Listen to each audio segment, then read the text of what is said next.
Stepstone presenting Vira, truly independent AI homes, 0% no other charges. போரூருக்கே இது புதுசு at Kattupakkam Porur. Velmurugan அந்த மாதிரி ஒரு தலைவர் இந்த மாதிரி பேசுவாரா? ஏன்னா அவரோட சித்தாந்தம், போர்க்குணம், போராட்டம்லாம் நமக்கு தெரியும். விஜய் அப்படின்ற ஒரு நடிகர்னு குறிப்பிடுறாருங்களா, அவருக்கான ஒரு கண்டனமும் கிடையாது. இது நம்ம கலாச்சாரத்தையே கேள்வி கேட்குற ஒரு விஷயம். கலாச்சாரத்தை கேள்வி கேட்குறவர் எப்படி கலாச்சாரத்தை பற்றி பேசுகிற போராட்டத்தை கொண்டு முன்னெடுக்கிற ஒரு தலைவராக இருக்க முடியுன்றது தான் ஆச்சரியமாக எதிர்ச்சி. திமுகவுக்கு அகைன்ஸ்டாக தான் தாவேக்கா ஒரு நரேட்டிவ் செட் பண்ணுறாங்க. தாவேக்காவுக்கு அகைன்ஸ்டாக தான் திமுக எல்லா இடத்துலையும் பேசுகிறாங்க, இன்க்ளூடிங் அவங்களுடைய பொதுக்குழுவில். இப்போ இதில் வாழ்முறை வேல்முருகனுக்கு என்ன பிரச்சனை இருந்திருக்க போகுது? ஸோ தன்னுடைய சீட்டையும் இருப்பையும் அந்த கூட்டணியை எப்படியாவது காப்பாற்ற பாஜக கூட கூட்டணி போகக்கூடாதுன்னு திரு ராமதாஸ் நினைக்கிறார் அப்படின்றதான் இதுல இருந்து நம்ம புரிஞ்சிக்க வேண்டிய ஸ்டேட்மெண்ட். அப்ப இப்போ யாரை கன்வின்ஸ் பண்ணணும்? மருமக போனா கன்வின்ஸ் ஆகல, இப்போ அடுத்த ஸ்டேஜ்ல பாஜகவே இறங்கி வந்துதான் அவர் கன்வின்ஸ் பண்ணணும். அப்ப அதிமுக இதுல முன்னிலை வகிக்காம பாஜக முன்னிலை வகிக்கிறாங்கன்னும் போது என்னுடைய மனசுல வரக்கூடிய கேள்வி என்னன்னா, ஒருவேளை எல்லாரும் சொல்ற மாதிரி இந்த அதிமுக பாஜக கூட்டணி 6 மாசத்துல உடைஞ்சிருமோ?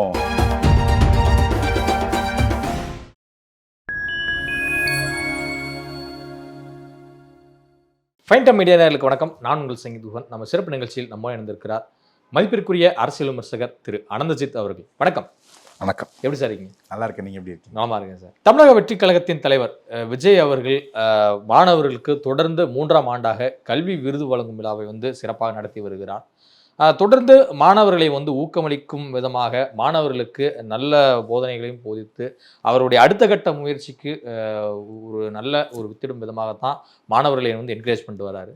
ஆனால் இதை தமிழக வாழ்வுரிமை கட்சி தலைவர் வேல்முருகன் அவர்கள் ஒரு சர்ச்சைக்குரிய வகையில் ஒரு கிரிட்டிசிசம் செய்திருக்கிறார். இதற்கு பலத்த கண்டனங்கள் இருக்கு.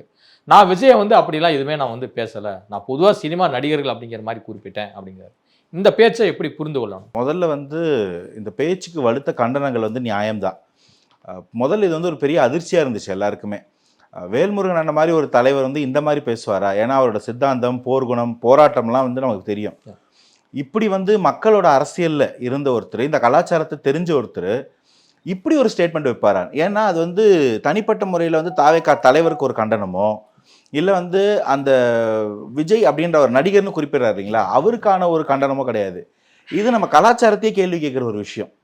கலாச்சாரத்தை கேள்வி கேட்குறவர் எப்படி கலாச்சாரத்தை பற்றி பேசுகிற போராட்டத்தை கொண்டு முன்னெடுக்கிற ஒரு தலைவராக இருக்க முடியுன்றது தான் ஆச்சரியமாக எதிர்ச்சியே.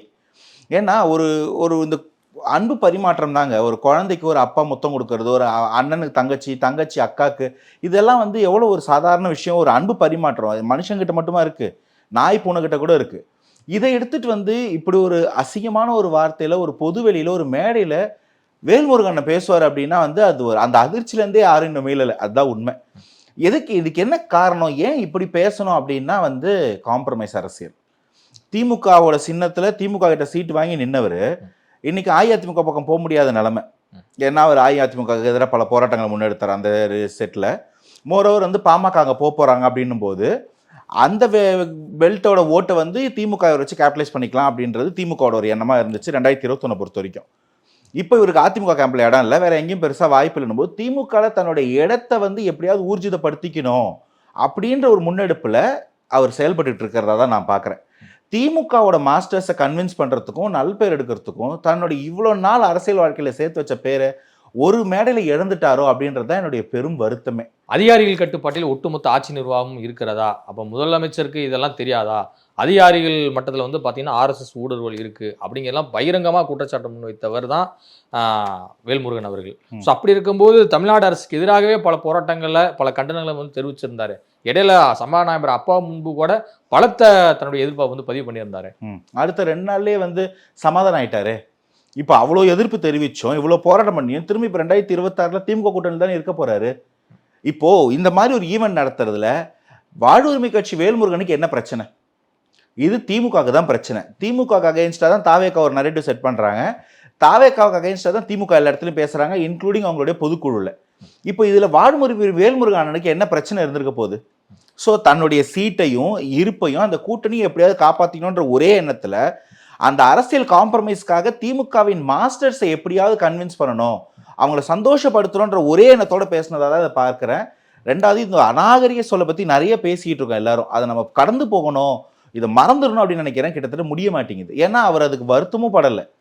நான் வந்து அப்படி பேசலை இப்படி பேசலைன்ற ஒரு தவறாக ஒரு விஷயம் கன்வே ஆகிட்டா அதையாவது ஏற்றுக்கணும் இல்லைங்களா? அந்த ஒரு அரசியல் முதிர்ச்சியும் காணப்படலை. இன்னும் அப்படி எடுத்த ஸ்டாண்டில் அப்படியே நிற்கிறார் அப்படின்னா என் கேள்வி என்னன்னா, ஒரு எதிர்க்கட்சி தலைவர் கூட நீங்கள் எப்படிங்க பர்சனலாக எப்படி பேச முடியும்? ரெண்டாவது தாண்டி அங்கே இருக்கக்கூடிய குழந்தைங்க, நாளைக்கு நம்மளுடைய எதிர்காலம். ஒரு 10வது படிக்கிற 12வது படிக்கிற ஒரு பெண் குழந்தையோ இல்லை அவங்க அம்மாவையோ நீங்கள் எப்படி இந்த மாதிரி சமவெளியில் பேச முடியும்? இப்போ என் கேள்வி என்னன்னா, நீங்கள் யாரோட தலைவர்? நீங்கள் எங்கள் எல்லாரையும் காயப்படுத்திட்டு நீங்கள் யார்கிட்ட எலெக்ஷன் நிற்க போகிறீங்க? எங்கே ஜெயிக்க போகிறீங்க? இப்போ இது வந்து இன்னும் பெரிய ரக்கஸ் ஆகுது. விஜய்க்கு ஆதரவாக நிறைய பேர் கமெண்ட் சொல்ல வேண்டியதாக வருது, நிறைய பேர் போராட்டத்தை முன்னெடுக்க வேண்டியதாக வருது, ஆர்ப்பாட்டம் வருது. இன்னைக்கு பார்த்தீங்கன்னா வேல்முருகன் ஆஃபீஸ் வாசலில் போலீஸ் குவிப்பு, வீட்டு வாசலில் போலீஸ் குவிப்பு. ஏன்னா அவர் திமுக கூட்டணியில் இருக்கிறதால அவருக்கு போலீஸ் பாதுகாப்பு எல்லாம் கொடுப்பாங்க. பட் இது நியாயமா? இந்த பேச்சு தான் நீங்கள் அடுத்த தலைமுறைக்கு எங்களுக்கு வழிகாட்டுறதான்னு கேள்வி தான் வருது. இந்த கேள்விக்கு பதில் இருக்காது.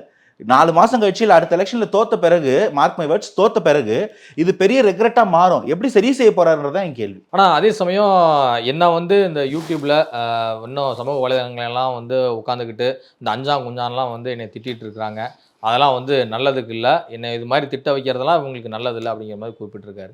இது யாருக்கான எச்சரிக்கையாக பார்க்கலாம்? நமக்கு டிவிகேவுக்காக தான். நமக்கு தான். யாரும் பேசவே கூடாது. ஏன்னா ஒரு வந்து சமூக சீர்திருத்தத்துக்காக, மக்களுக்காக, சமத்துவத்துக்காக போறான ஒரு தலைவர் இன்னைக்கு அரசியல் ஒரு விமர்சனத்தை கூட ஏற்றுக்க முடியாத அளவுக்கு கார்பரேட்டாக மாறிட்டார். என்னை எழுத்து பேசவே கூடாதுன்ற நிலைமைக்கு கொண்டு போயிட்டாங்க. ஏன்னா அந்த மேடை பேச்சிலே வந்து சில வார்த்தைகள்லாம் கேட்குறேன், எனக்கு அர்த்தம் புரியலை நிஜமாவே. நாங்கள் வந்து இன்னும் முந்திரி காட்டில் தலையில கட்டி தொகை விடுவேன் அப்படின்றாரு. இதுதான் நாங்கள் அரசியல் டெமோக்ரஸினா இதுதானா? இதுதான் நம்ம எல்லாம் பேசிக்கிட்டு இருக்கிற அந்த ஜனநாயகமா, பேச்சு சுதந்திரமா? ஒரு தவறை ஒன்று பேசிட்டீங்கன்னா எழுத்து யாரும் பேசக்கூடாது அப்படின்னா, இது நான் திரும்பவும் சொல்கிறேன், நீங்கள் தலைவர் தாவேகாவோட தலைவர் விஜய்யோ இல்லை நடிகர்ன்ற விஜய்யோ அவர் ரசிகர்களையோ தாண்டி மக்கள் புண்பட்டிருக்காங்க, இது அநாகரிகமாகவும் அசிங்கமாகவும் பார்க்குறாங்கன்னு ஏன் நீங்கள் யோசிக்கவே மாட்டீங்க? ஏன் ஒரு ஒரு ஒரு ஆதிக்க ஒரு மனநிலையில் எதுக்கு இந்த மாதிரி யோசிக்கிறீங்க? ஒரு பூஷ்வா மனநிலையில இருந்து நான் பண்ணது தப்பாக இருந்தாலும் நான் அதுக்கே வந்து டிஃபெண்ட் பண்ணுவேன்ற மனநிலையாக தான் நான் பார்க்குறேன். இது வேல்முருகன் அண்ணனே இல்லைன்னு தான் நான் சொல்கிறேன். ஏன்னா அவர் அதெல்லாம் எதிர்த்து வந்தவருங்க. இன்னைக்கு அவரே அதுக்காக அப்படி ஒரு மனநிலையில் செயல்படுறாரோன்றதான் அதிர்ச்சி கொடுக்குது. இப்படிதான் மாத்துமா பவர், இப்படிதான் மக்களை மாத்துமா அப்படின்னு ஆச்சரியமா இருக்குன்னு சொல்றேன். இப்போ சமூக அநீதிக்கு எதிராக பல்வேறு இடங்களில் குரல் கொடுத்தவர் தான் வந்து வேல்முருகன். கரெக்ட். ஸோ போன ஆட்சியிலலாம் வந்து பார்த்தீங்கன்னா 8 வழிச்சாலை திட்டமாக இருக்கட்டும், மெத்தேன் ஹைட்ரோ கார்பன் திட்டமாக இருக்கட்டும், ஸ்டெர்லைட்டாக இருக்கட்டும், காவிரி உரிமை, அப்புறம் முல்லை பெரியார்னு பல போராட்டங்களில் வந்து பயங்கரமாக தமிழக வாழ்வுரிமை கட்சி வந்து பங்கேற்று அவரே சிறைக்கு போய் பல விஷயங்கள்லாம் வந்து அனுபவிச்சாரு. அவரே கூட வெளியே சொல்லியிருக்கிறாரு. சிறையில் வந்து எனக்கு என்ன உணவில் கொடுத்தாங்கன்னே தெரில, அது வந்து இன்னமும் என் உடம்புக்குள்ளே ஏதோ ஒரு பாதிப்பை ஏற்படுத்தியிருக்கு அப்படிங்கிற மாதிரிலாம் கூட பேசியிருந்தார். ஸோ இதெல்லாமே வச்சு பார்க்கும்போது அவருடைய இந்த பரிமாற்றத்திற்கு என்ன காரணம்? அதுதான் நான் சொல்கிறேங்க. அந்த டேஸ்ட் ஆஃப் பவர் வரும்போது எப்படிப்பட்ட வீரர்கள், எப்படிப்பட்ட சமூக சீர்திருத்தவாரிகள்லாம் காம்ப்ரமைஸ் ஆகுறாங்கன்னு தான் என் கேள்வி. நம்ம வந்து நம்ம திமுகவே 1960 சினிமாக்காரங்கள்ட்ட வந்து பார்த்தீங்கன்னா பெண் பிள்ளைகளை, உங்களுடைய பிள்ளைகளை எல்லாம் வந்து பார்த்தீங்கன்னா அதிகம் நெருங்கலாம் வந்து விடாதீங்க, அதிக உரிமை எடுத்துக்க விடாதீங்க அப்படிங்கிற வந்து குறிப்பிடுறாரு. ஸோ அப்போ யார்? உதயநிதி சொல்கிறாரு. எனக்கு திரும்ப புரியல. நிஜமா சினிமாக்காரர்னா யாருங்க? மனுஷங்க தானேங்க அவங்க. என்னங்க இது ஒரு ஜென்ரலைஸ் பண்ணுற மாதிரி இல்லைங்களாங்க? சினிமாக்காரங்கன்னா என்னங்க இது வார்த்தை? திரும்ப திரும்ப நான் எதை வந்து வன்மையாக கண்டிக்கிறோமோ, எது வருத்தம் அளிக்குதோ மேலே மேலே அந்த இடத்துலேயே குத்திக்கிட்டு இருக்கிற மாதிரி இருக்குது. சினிமாக்காரங்கன்னா என்னங்க? ஏதோ நீங்கள் கரப்பாம்பூச்சி பற்றி பேசுகிற மாதிரி பேசிகிட்டு இருக்கிறாரு. தப்பு இல்லையாங்க இது இந்த ஸ்டேட்மெண்ட்டே எனக்கு வந்து என்ன சொல்கிறது, வேல்முருகன் அண்ணன் இப்படி பேசுவாரான்னு எனக்கு இன்னும் ஆச்சரியமாக இருக்குது. அந்த டாப்பிக்கே விடுங்க. இது வந்து பேசுகிறதே வந்து நான் ரொம்ப பர்சனலாக நான் அஃபெண்ட் ஆகிற மாதிரி இருக்குது. அதனால் கடும் கண்டனங்கள், மிக வருத்தங்கள். தயவுசெய்து அதை கடந்து போங்க. இல்லாட்டி அதை ஒரு மாற்று அறிக்கையாவது கொடுங்க. தயவுசெய்து கடந்து போங்க சார். தமிழக வெற்றி கழகத்தின் கட்சி கொடியில் வந்து பார்த்தீங்கன்னா 2 யானைகள் வந்து இருக்கிறது வந்து பார்த்தீங்கன்னா உடனடியாக பகுஜன் சமாஜ் கட்சியிலேருந்து கடும் கண்டனங்கள் வந்து பெற்றது. தேர்தல் ஆணையத்தால் அங்கீகரிக்கப்பட்ட தேசிய கட்சி பகுஜன் சமாஜ் கட்சி, தேர்தல் ஆணையத்தால் அங்கீகரிக்கப்பட்ட சின்னம் தான் எங்களுக்கு யானை கொடுத்துருக்காங்க, நீங்கள் எப்படி யானையை கொண்டே வந்து வைக்கலாம் அப்படின்னு சொல்லிட்டுலாம் அவங்க வந்து தேர்தல் ஆணையத்துக்குலாம் வந்து போனாங்க. அதன் பிறகு பகுஜன் சமாஜ் கட்சியில் இருக்கக்கூடிய யானைக்கும் தமிழக வெற்றி கழகத்தில் இருக்கக்கூடிய யானைக்கும் வந்து பார்த்தீங்கன்னா வித்தியாசம் இருக்குது அப்படிங்கிற வந்து பொதுச் செயலாளர் புஷி ஆனந்த் வந்து பேசியிருக்கிறார். மீண்டும் ஒரு பெரிய சிக்கலை கொடிக்கு வந்து ஏற்படுத்தியிருக்கா, என்ன காரணம்? அதெல்லாம் ஒன்றும் இல்லைங்க. அதாவது இன்னைக்கு தமிழ்நாட்டில் முதல்ல வந்து அந்த கேஸ் போட்டார் இல்லைங்களா, பகுஜன் சமாஜ்வாடியோட மாநில பொதுச் செயலாளர் ஆனந்தன். அவர் பேர் ஃபுல் நேம் தெரியுங்களா? அவர் ஃபுல் நேம் பார்த்தீங்கன்னா உங்களுக்கு நான் சொல்கிற பிரச்சனை என்னன்றது புரிஞ்சிடும்.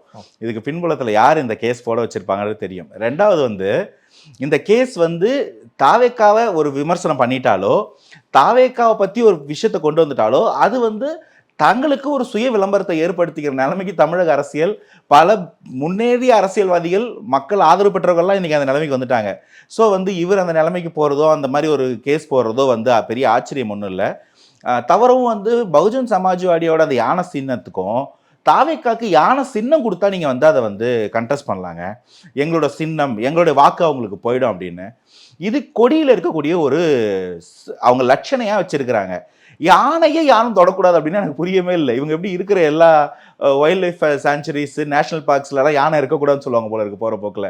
யானை நம்ம எல்லாருக்கும், இப்போ தமிழ்நாட்டு பாரம்பரியத்தில் எடுத்திங்கன்னா எல்லாருமே ரொம்ப பாரம்பரியமாக பார்க்கக்கூடிய ஒரு லட்சணை, ஒரு சின்னம் அது. அதை தாண்டி இது பல வழிபாட்டு தலங்கள்லையும் பல வழிபாட்டு முறைகளிலையும் முக்கியமான ஒரு இடம் வைக்கக்கூடியது. அது பேரை நான் குறிப்பிட விரும்பலை. அந்த யானை முகத்தில் ஒரு கடவுளே வச்சு நம்ம முழுமுது கதெல்லாம் கும்பிட்டுருக்கோம். இது எல்லாத்தையும் தாண்டி யானைனாலே பகுஜன் சமாஜ்வாதி பார்ட்டி, அது உத்தரப்பிரதேசில் இருக்குன்னா அது தமிழகத்தில் தாவேக்காவோட கொடியில் அது வரக்கூடாதுன்னு சொல்றது வெறும் ஒரு வெத்து பப்ளிசிட்டியாக தான் நான் பார்க்குறேன். ரெண்டாவது, இது ஒரு அரசியல் பார்வையை பார்க்கணும் அப்படின்னா, இதுக்கு ஏற்கனவே இவங்க எலெக்ஷன் கமிஷனில் இவங்க ஒரு கண்டெஸ்ட் பண்ணாங்க. எலெக்ஷன் கமிஷன் அதுக்கும் இதுக்கும் சம்மந்தம் இல்லைன்னு சொல்லி முடிச்சிருச்சு. அங்கே அது முடிஞ்சிருச்சு. அந்த யானையும் இந்த யானையும் வேறன்னு சொல்லியாச்சு. திரும்பவும் இதை கோர்ட்டுக்கு கொண்டு இது ஒரு பப்ளிசிட்டி ஸ்டண்ட்டாக தான் பண்ணுறாங்க அப்படின்றத தாவேக்காவுடைய அஃபிடவிட்லேயே தெளிவாக குறிப்பிட்டிருக்காங்க. இது போல் கோர்ட்டுக்கும் சரி தாவேக்காவும் சரி நேர விரயம் பண்ணக்கூடியவங்களுக்கு ஒரு உச்சபட்ச ஃபைன் போடுங்க அப்படின்றதையும் சேர்த்து அந்த அஃபிடவிட்டில் கொடுத்துருக்காங்க. ஸோ யார் இதுக்கெல்லாம் ரெப்ரசன்டேஷன் ஆஃப் பீப்புள் ஆக்ட்ஸ்க்கு அத்தாரிட்டி எலெக்ஷன் கமிஷன். எலெக்ஷன் கமிஷன்லேயே ஒன்று தெளிவாக கொடுத்த பிறகு இதெல்லாம் பண்ணுறதுக்கு என்ன காரணம் எனக்கு புரியல. முதல்ல தமிழ்நாட்டில் பகுஜன் சமாஜ்வாடி பார்ட்டிக்கு என்ன ஓட் பர்சன்டேஜ், அதில் எந்த ஓட் பர்சன்டேஜ் தாவேக்கா எடுத்துக்க போகுதுன்றது இவங்களுடைய கிளைம். ரெண்டாவது, அவங்களுக்கு யானை சின்னம்னா தாவேக்காக்கு யானை சின்னம் இல்லையே, கொடியில் தானே இருக்குது. ஸோ இப்போ யானை சின்னமே இருக்கக்கூடாதுன்னா சதர்ன் ரயில்வேஸ்க்கும் யானை தான் சின்னம், போய் அதையும் கண்டெஸ்ட் பண்ணுவாங்களா? ஸோ இது அநியாயமாக இருக்குங்க. ஏகப்பட்ட ஹோட்டல்ஸில் யானை சின்னம் வச்சு பார்த்துருக்கேன். ரோட்டில் யானை போனாலே இதுக்கப்புறம் போய் பகுஜன் சமாஜ்வாடி மேலே துணியாக போற்ற முடியும். இன்னும் தெரிலங்க. எனக்கு தாவேக்காவை பார்த்தாலே எல்லாருக்கும் ஏதாவது பண்ணி அங்கேருந்து கொஞ்சம் பப்ளிசிட்டியை ஷேர் பண்ணிக்க முடியுமான்னு நிலைமைக்கு போகிறாங்கன்னு தோணுது. அரசியலில் மக்கள் பார்த்துக்கிட்டு இருக்கிறாங்க. அழகான அரசியலை வரவேற்பாங்க. அப்படி பண்ணி ஜெயிச்சு மக்களுக்கு நல்லது பண்ணால் நல்லாயிருக்கும். இது வெறும் பப்ளிசிட்டி ஸ்டண்ட்டாகவே போயிட்டு இருக்க மாதிரி இருக்குது. கொஞ்சம் தலைவர்களை பார்த்து செய்யுங்க, விட்டு கொடுங்க அப்படின்னு சொல்ல மாதிரி தான். தமிழக வெற்றி கழகத்தின் தலைவர் விஜய் அவர்கள் ஜூன் 22ஆம் தேதிக்கு பிறகு, அவருடைய பிறந்தநாளுக்கு பிறகு மிகப்பெரிய சுற்றுப்பயணத்தை மேற்கொள்ள இருக்கிறார் அப்படிங்கிறதுலாம் தகவல் வருது. அது உண்மையான தகவல்னு எடுத்துக்கலாமா? ஆமாங்க, கண்டிப்பாக. ஏன்னா இந்த 6 மாத காலமே சுற்றுப்பயணத்துக்கு தான் பெருசாக பிளான் பண்ணியிருக்காங்கன்னு சொல்கிறாங்க. சுற்றுப்பயணம் ரொம்ப முக்கியம். ஏன்னா ஒரு நடிகர்னும் போதே அது ஒரு விமர்சனமாக தான் இருந்துக்கிட்டு இருக்கு. என்ன விமர்சனம் அப்படின்னா, அவங்க இந்த சொசைட்டிலேருந்து தனியாக அவங்க ஒரு தனிப்பட்ட ஒரு உலகத்துக்குள்ளே, ஒரு இண்டஸ்ட்ரிக்குள்ளே வாழ வேண்டிய ஒரு கம்பல்ஷன். அப்போ அவங்களுக்கு சமூகத்தை பற்றி என்ன தெரியும், மக்களோட பிரச்சனை பற்றி என்ன தெரியும், மக்களை அவங்களுக்கு எப்படி தெரியும்? ஏன்னா மக்களுக்கு எல்லாருக்கும் உங்களுக்கு தெரியும், மக்கள் அவங்களுக்கு தெரியுமா, எப்படி தெரியுன்ற ஒரு பெரும் கேள்வி எழுது இல்லைங்களா? அந்த கேள்விக்கு எல்லாம் பதிலாகவே நிஜமாவே தாவேக்கா தலைவர் போகணுன்றது தான் எல்லாருடைய எதிர்பார்ப்புமே. ஏன்னா அவர் அப்படி போகும்போது தான் அவருக்கு மக்களோட ஒரு கனெக்ட் ஏற்படும். ஒரு பக்கம் கட்சியோட கடைநிலை ஊழியர்கள் வரைக்கும், கடைநிலை நிர்வாகிகள் வரைக்கும் தலைவரை நேரில் பார்க்கணும். அந்த முகத்துக்காக தான் வேலை செய்கிறாங்கன்னு அந்த முகத்தை நேரில் பார்க்கணும். அவங்களுடைய அந்த கருத்து பரிமாற்றம், இங்கே என்ன பிரச்சனை, என்ன தேவைன்றதை கட்சிக்குள்ளே ஈவெண்ட் நடத்தணும். ஆஸ் யூஷுவலாக அந்த கட்சியில் பலவேறுபட்ட ஈவெண்ட் இருக்குது. முக்கியமாக அந்த பூத் லெவல் ஏஜென்சி ஈவெண்ட்லாம் இருக்குது. இது கட்சியை தாண்டியும் மக்களை சென்றவர் சந்திக்கணும், மக்கள் கிட்ட அவரோட அங்கீகாரத்தை பண்ணணும். ஏன்னா விஜயை பிடிச்சவங்க ஓட்டு போடலான்னு மைண்ட் செட்டில் இருக்கிறவங்க எல்லாரும் கட்சிக்குள்ளே இல்லை. கட்சியை தாண்டின மக்கள், பொதுமக்கள், பெண்கள், இல்லத்தரசிகளுக்கு விஜய் ஓட்டு போகணுன்ற ஒரு பெரும் அலை ஒன்று வீசிக்கிட்டு இருக்கு. அப்போ அவங்க எல்லாரும் அவர் போய் பார்க்கணும் இல்லைங்களா? ஸோ அந்தந்த பகுதியில் என்னென்ன பிரச்சனை இருக்குன்னு தெரிஞ்சுக்கணும். இது எல்லாத்தையும் என்கம்பஸ் பண்ணி தான் ஒரு மேனிஃபெஸ்டோ கொண்டு வரணும். அப்படி பண்ணால் தான் அது ஹோலிஸ்டிக்காக இருக்கும். ஸோ ஆப்வியஸ்லி இதுக்கு ஒரு களத்துக்கு போகிறது, தமிழ்நாட்டோட ஒவ்வொரு தொகுதிக்கும் போய் மக்களை சந்திக்கிறது தான் சிறந்த ஒரு வழியாக இருக்கும். அதை பிளான் பண்ணியிருக்காங்க. அது சீம்லெஸ்ஸாக ரொம்ப அழகாக நடந்தால் இதுதான் அந்த 6 மாதத்துக்கு தமிழக அரசியலே புரட்டு போகிற அந்த மாற்றம். இதற்கப்புறம் தான் கூட்டணிகள் மாறும், கேம்புகள் மாறும், ஆட்சி மாறும் அப்படின்றதெல்லாம் இந்த 6 மாதத்தை எய்ம் பண்ணி தான் சொல்லிட்டு இருக்கோம். ஸோ அது நல்லா நடக்கணும். நல்லா நடக்கும் பட்சத்தில் அதெல்லாம் நடக்கும் அப்படின்னு பார்க்குறேன். ஏற்கனவே தமிழக வெற்றி கழகத்தின் நிர்வாகிகளும் சரி, அப்புறமேல தமிழ்நாடு முஸ்லீம் லீக் தலைவர் முஸ்தபா அவர்கள் கூட என்னுடைய நேர்காணல் சொல்லியிருக்கிறாரு. திமுக அரசு நாங்கள் நடத்துகிற கூட்டம், ஏதாவது ஒரு கலந்தாய்வு, அப்புறமேல குறிப்பாக ஆலோசனை கூட்டம், இது மாதிரிலாம் நாங்கள் நடத்தணும், கருத்தரங்கம் நடத்தணும் அப்படின்னா அவங்க அனுமதியே தர்றதில்லை. அனுமதி தர்ற மாதிரி தந்துட்டு அந்த இடத்துக்காரங்களுக்கு நெருக்கடி கொடுக்குறாங்க, அந்த மண்டபத்துக்காரங்களுக்கு நெருக்கடி கொடுக்குறாங்க அப்படிங்கிற பல அடுக்கடுக்கான குற்றச்சாட்டுகள் எடுக்கிறாங்க. அது மாதிரி தான் திமுக அரசு நடந்து கொள்ளுதான். இல்லை, திமுக அரசு நம்ம தனிப்பட்ட முறையில் சொல்ல முடியாது. யாராக இருந்தாலும் அப்படி தாங்க இருக்கும். ஏன்னா உங்களுடைய இருப்பு, உங்களுடைய அடுத்த கட்ட திரும்ப ஆட்சிக்கு வரணும்னு ஒரு நெருக்கடியில் இருக்கும் ஒரு காலகட்டத்தில் அதை சேலஞ்ச் பண்ணுற மாதிரி ஒரு கட்சி வந்தால் யாருமே வந்து வாங்க வாங்க எடுத்துகிட்டு போங்கன்னு சொல்லி கொடுக்க மாட்டாங்க. ஆப்வியஸ்லி கண்டெஸ்ட் பண்ணுவாங்க, அவங்க அதுக்கான எதிர்வினை ஆற்ற தான் செய்வாங்க. அந்த எதிர்வினை ஜனநாயக பூர்வமாகவும் நியாயமாகவும் இருக்க பட்சத்தில் யாருக்கும் பிரச்சனை இல்லை. இந்த மாதிரி முன்னாடி கம்பல்ஷனில் பர்மிஷன் கொடுத்துட்டு பின்னாடி போயிட்டு அதை வந்து நிர்பந்திக்கும் போதெல்லாம் ஓரளவுக்கு மேலே அதை மறைக்க முடியாது, தெரிஞ்சிடும். ரெண்டாவது, இந்த பெர்மிஷன் கொடுக்காமல் இருக்கும்போது கோர்ட்டு மூலமாலாம் பெர்மிஷன் வாங்க ஆரம்பித்தாங்கன்னு வச்சுக்கோங்களேன், அது வந்து அரசாங்கத்துக்கே வந்து ஒரு புள்ளியாக மாறிடும். மூணாவது வந்து இந்த கோட் ஆஃப் கண்டக்ட் ஆக்டிவ் ஆகிடுச்சுன்னு வச்சுங்களேன், அப்புறம் இதெல்லாம் பண்ண முடியாது. அப்போ ஆப்வியஸ்லி வந்து யாரெல்லாம் இவங்க த்ரெட்டன் பண்ணாங்களோ அவங்க எல்லாமே சேர்ந்து தாவேக்காக்கு ஆதரவு கொடுக்குற ஒரு நிலைமை ஏற்பட்டுரும். இது எல்லாத்தையும் தாண்டி நீங்கள் எப்படி தான் மடக்கினாலும் மக்களை ஊடக வாயிலாவோ இல்லை சோஷியல் மீடியா வாயிலாவோ சந்திக்கிறதுன்றது ரொம்ப சாதாரண விஷயம். ஸோ மக்களை 1000 பேர் அவர் சந்திக்க போகிறாருன்னா அதை அழகாக விட்டால் அந்த 1000 பேர்கிட்ட பேசிட்டு முடிஞ்சிடும். அதை நீங்கள் நெருக்கும் போது தான் 1000 பேருக்கு வீடியோ போட்டார்னா அது 10,000 பேருக்கோ 10 லட்சம் பேருக்கோ போய் சேரும். இந்த மாதிரி ஆன்டி டெமோக்ராட்டிக் ஆக்டிவிட்டி எந்த கட்சி பண்ணாலும் தமிழகத்தில் இருக்க மக்களுக்கு அது பிடிக்காது. அது விஜய் மேலே வந்து ஏற்கனவே வந்து நம்ம வீட்டு பையன் அப்படின்ற ஒரு இமேஜ் எல்லா வீடுகள்லையுமே இருக்குது. எல்லா வீட்லையும் குறைஞ்சது 1-2 பேருக்கு இருக்குன்னும் போது அவர் அந்த மாதிரிலாம் சீண்ட வேண்டாம், சீண்ட மாட்டாங்கன்னு நம்புகிறேன். அப்படி சீண்டுனா அதுக்கான எதிர்வினை அவங்க அனுபவிக்க வேண்டியதாக தான் இருக்கும். இது திமுகவுடைய ஜனநாயகம் எப்படி இருக்க போகுது அப்படின்றது இந்த 6 மாதத்தில் நம்ம தெரிஞ்சுக்கலாம். நம்ம திமுக ஒரு பெரிய ஜனநாயக இயக்கம்னு நினச்சிட்டு இருந்தோம் இல்லைங்களா, அது என்னன்றது நம்மளும் தெரிஞ்சுக்கிறதுக்கு ஒரு வாய்ப்பாக இருக்கும்னு நினைக்கிறேன். ஜூலை 8ஆம் தேதி அமித்ஷா வந்து வருகை தர இருக்கிறார். ஆனால் அதற்கு முன்பாக இங்கே பல அரசியல் அதிரடிகள் வந்து நிகழ்ந்துக்கிட்டே இருக்குது. பாமகவில் ஒரு பக்கம் வந்து குழப்பம். இன்னைக்கு துக்ளக் ஆசிரியர் குருமூர்த்தி அவர்கள் வந்து ராமதாஸ் அவர்களை சந்தித்து பேசியிருக்கிறார். செய்தியாளர்கள்ட்ட வந்து என்ன சொல்கிறாருன்னா, நட்பு ரீதியாக தான் சந்தித்து பேசினேன் அப்படிங்கிறாரு. இந்த பேச்சை நம்ம எப்படி புரிஞ்சுக்கணும்? பாமகவில் வந்து 2 அணியாக இருக்காங்க. ஒருத்தவங்க வந்து பாஜக கூட போகணுன்றாங்க, இன்னொருத்தவங்க வேண்டான்னு சொல்கிறாங்க அப்படின்னு தான் இந்த பிரச்சனை ஆரம்பிக்கும் போதுலன்னு சொல்லிட்டு இருக்கிறாங்க. அந்த பாஜக கூட போகணுன்ற எண்ண நிலைப்பாடு இருக்கிறவங்க வந்து திருமதி சௌமியா அன்புமணியும் அவங்களுடைய வாயிலாக திரு மிஸ்டர் அன்புமணியும் வந்து பாஜகவோட கூட்டணி போகணுன்ற ஒரு நிலைப்பாடு இருந்ததாகவும் 2024 தேர்தலில் அந்த கூட்டணி அமைஞ்சதுக்கு இதுதான் முக்கியமான காரணமாகவும் சொல்லப்பட்டது. அதை தான் வந்து கிரிட்டிசிசமாக சொல்லியிருந்தாங்க. நாங்கள் வந்து வேற ஒரு கூட்டணி, டு பி ப்ரிசைஸ் அஇஅதிமுக கூட்டணியில் போகிறதா இருந்தோம், ஆனால் வந்து இவங்களுடைய ப்ரெஷர்னால இவங்களுக்காக தான் நான் பாஜக கூட்டணி போனேன் அப்படின்ற ஒரு ஸ்டேட்மெண்ட்டை திரு ராமதாஸ் அவர்களே வச்சதை நம்ம பார்த்துருப்போம். இப்போ இதுலேருந்து என்ன புரியுதுன்னா, பாஜக கூட கூட்டணி போகக்கூடாதுன்னு திரு ராமதாஸ் நினைக்கிறார் அப்படின்றது தான் இதுலேருந்து நம்ம புரிஞ்சிக்க வேண்டிய ஸ்டேட்மெண்ட்டு. அப்போ யாரை கன்வின்ஸ் பண்ணணும்? மருமக போனால் கன்வின்ஸ் ஆகலை, இப்போ மகன் போயிருக்காரு, அதுவும் பெருசாக ஒரு இது எட்டப்படலைன்னு சொல்கிறாங்க. அப்போ அடுத்த ஸ்டேஜில் பாஜகவே இறங்கி வந்து தான் அவரை கன்வின்ஸ் பண்ணணும். பாஜக சார்பாக யார் பேசணுமோ அவங்க பேசுவாங்க. அதுக்கப்புறம் யார் வந்து போது அது நிர்ணயிக்கப்படுமோ, ஃபைனலாக டீல் ஆகுமோ அவரையும் வர வைக்க பார்ப்பாங்க. ஏன்னா அதிமுகவுக்கு இதே மாடல் சாப்பிட்றேன்டி தானே, இதே மாடலில் தானே நடந்துச்சு. கூட்டணி வேணாலாம் சொல்லிட்டு இருந்தாங்க ஸ்டேஜில். துக்ளக் இதழில் கூட அந்த ஆண்டு விழாவில் கூட வேண்டான்ற மாதிரி தான் சொல்லியிருந்தார் மிஸ்டர் குருமூர்த்தி. ஆனால் திடீர்னு அமித்ஷா வந்து ஃபைனலைஸ் பண்ணிட்டு அது குருமூர்த்தி வீட்டுக்கு போய் பேசி சாப்பிட்டுட்டு போகிற அளவுக்கு அவர் அங்கே வந்து ரொம்ப முக்கியமான ஒருத்தராக இருக்கிறார். ஏன்னா ஈவினிங் அங்கே மீட்டிங் ஃபைனலைஸ் ஆனதையும் பார்த்தோம். அதுக்கப்புறம் குருமூர்த்தி அவர்கள் வீட்டில் தான் இவர் சாப்பிட்டு கிளம்பினாரையும் பார்த்தோம். அங்கே தான் ரொம்ப நேரம் இருந்தார்னு கூட சொன்னாங்க.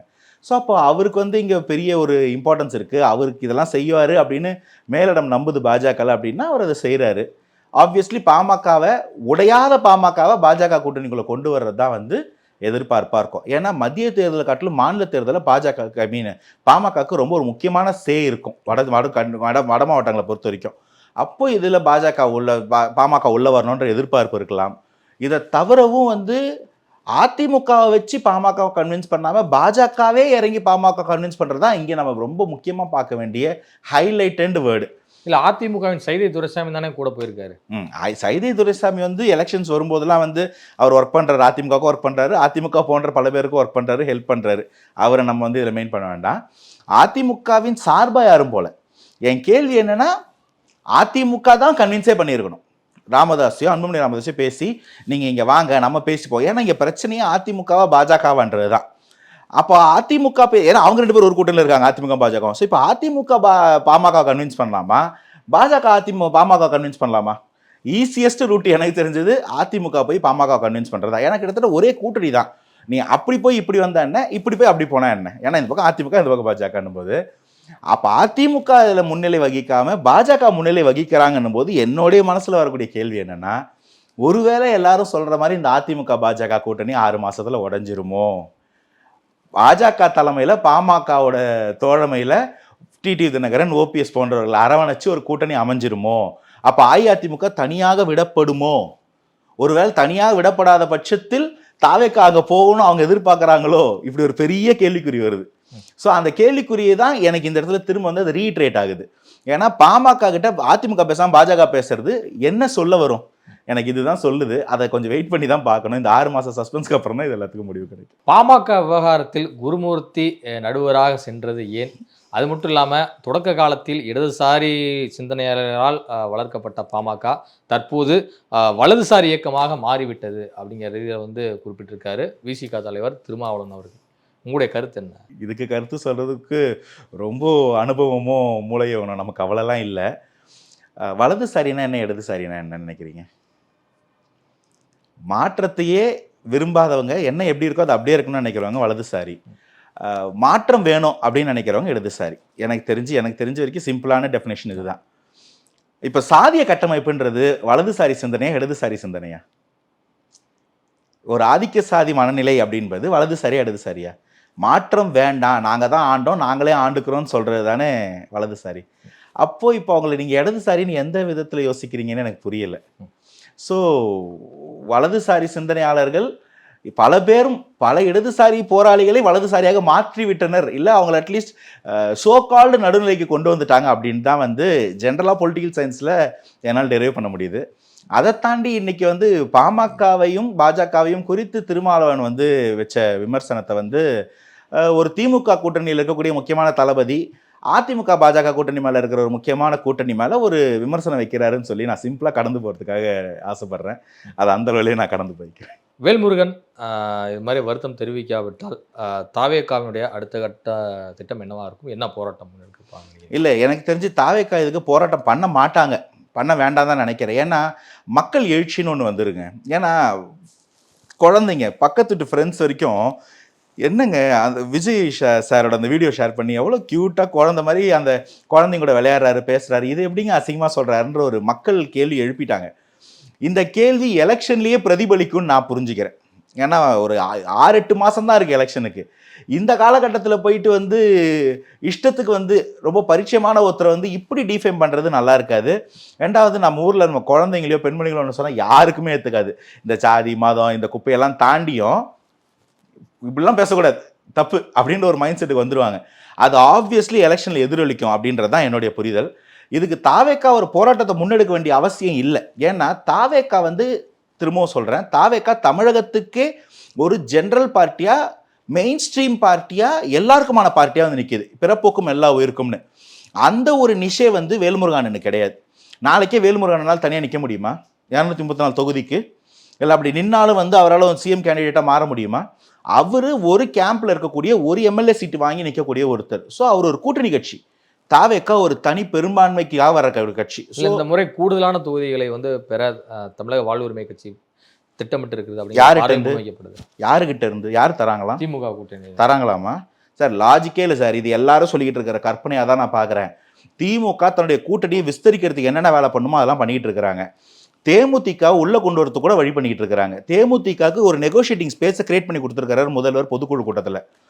அந்த டிஸ்கஷன் பேனல் அப்படியே இருக்கட்டும். தாவேக்கோட 6 மாத பயணத்துக்கு அப்புறமா நாங்கள் ஜனவரி மாதம் ஒரு மாநாடு நடத்தி முடிவு பண்ணிட்டு திமுக கூட்டணி பற்றி பேசலாம்னு சொல்கிறது தான் தேமுதிகோட நிலைப்பாடு. இன்னைக்கு கரெக்டாக சொன்னால் அதுதான் நிலைப்பாடு. இப்படி கூட்டணி கட்சிகள் அதிகமாக யாருக்கு சீட் கூடுன்னு நினைக்கிறீங்க? இப்போ ஒருத்தருக்கு திடீர்னு வந்து சீட் எக்ஸ்ட்ரா போகணுன்னா என்ன அர்த்தம்? ஏற்கனவே இருக்கிற யாரோ ஒருத்தருக்கு சீட்டை குறைக்கணும்னு அர்த்தம். ஆன் த அதர் ஹேண்ட் இங்கே கூட்டணி கட்சிகள் அதிகமாகிட்டே இருந்தால் எல்லாருக்கும் குறைய போகுதுன்றது தாங்க லாஜிக். திமுகவே போன வாட்டியோட அதிகமாக போட்டி போடணும்னு நினைப்பாங்களா மாட்டாங்களா? ஏன்னா போன வாட்டி 2021 10 வருஷமாக ஆட்சியில் இல்லாமல் டெஸ்பரேட்டாக இருந்தாங்க. எந்த கூட்டணி கட்சிக்கு எந்த காம்ப்ரமைஸ்க்கும் போயிட்டு ஆட்சியை பிடிக்கணுன்ற நிர்பந்தத்துலேருந்து திமுக இந்த வாட்டி 5 வருஷம் ஆண்டிருக்காங்க. பவர் சென்டரில் இருக்கிறாங்க. ஏகப்பட்ட இடத்துல அவங்களுக்கு பாசிட்டிவ்ஸ் இருக்குன்னு அவங்களோட உளவுத்துறை அவங்களுக்கு சொல்லும். இப்போ இதை தாண்டி திமுக கூட்டணியில் இருக்கணும்னு கூட்டணி கட்சிகள் நினைப்பாங்களா? கூட்டணி கட்சிகளை இன்னும் அதிகமாக கொடுத்து அரவணைக்கணும் திமுக நினைக்குமா? லாஜிக்கலாக திமுகவுக்கு தான் அதிக இருக்கும். அப்போ திமுக எப்படி அதிகம் கொடுப்பாங்கன்ற லாஜிக்கே எனக்கு தெரியல. அப்போ அவள் அதிகமாக சீட்டு வேணும்னா அப்போ அந்த அதிகமான சீட்டுக்காக தான் இதை பண்ணிக்கிட்டு இருக்கிறாரா தாவேக்கா எடுத்து பேசுறது? ஸோ எனக்கு தெரிஞ்சு அதிக சீட்டுக்கெல்லாம் வாய்ப்பே இல்லை. ப்ரெஷர் அதிகமாகும் பட்சத்தில் இது மக்கள் போராட்டமாக ஒன்று வந்ததுன்னா கூட்டணியில இருந்தே வாழ்வுரிமை கட்சி வெளில போறதுக்கு வாய்ப்பு இருக்குமோ? ஏன்னா திமுக எல்லாரும் பேச ஆரம்பிச்சிட்டாங்க. என்னங்க இப்படி பேசுறாரு பெண்களையும் குழந்தைகளையும், அந்த ஈவெண்ட் இவ்வளவு அசிங்கமா பேசுறாரு, அவர் கூட்டணியில இருந்து எடுக்க மாட்டீங்களான்லாம் திமுகவுக்கு பேச ஆரம்பிச்சிட்டாங்க. ஸோ அப்படி கூட திரும்ப வாய்ப்பு இருக்கு. அதிக சீட்டுக்கெல்லாம் வாய்ப்பே இல்லை. இந்த மாதிரி பேசி ஒரு நெகட்டிவ் பப்ளிசிட்டியில வந்து சீட்டோ ஓட்டோ அதிகமாக வாங்க முடியுன்றதெல்லாம் வந்து பழங்காலத்து காமெடிங்க. அதெல்லாம் 1980s ஏற கட்டிட்டாங்க. இப்பெல்லாம் வந்து மக்கள் எது பண்ணாலும் அப்படியே ஞாபகம் வச்சுக்குவாங்க. இது அப்படியே இந்த கிளிப்பிங் பத்திரமா இருக்கும். 2026 மார்ச் மாதம் எடுத்து ட்ரெண்ட் ஆகும். அன்னைக்கு அவர் எங்கே நின்னாலும் அந்த எலெக்ஷனில் இந்த ரிசல்ட் காமிக்கும். அது எஃபெக்ட் கண்டிப்பாக இருக்கும். அதனால் ஒன்று பண்ணிட்டு அப்படி தாண்டி போகிறது கடந்து போகிறதெல்லாம் அந்த காலம் கடந்து போச்சு. இப்போ அப்படி முடியாது. இதோட எஃபெக்ட் எலெக்ஷனில் பார்ப்போம். இதுவரை உங்கள் பல்வேறு கருத்துக்களை உங்களுடைய பதிவுக்கு நன்றி. Thanks for having.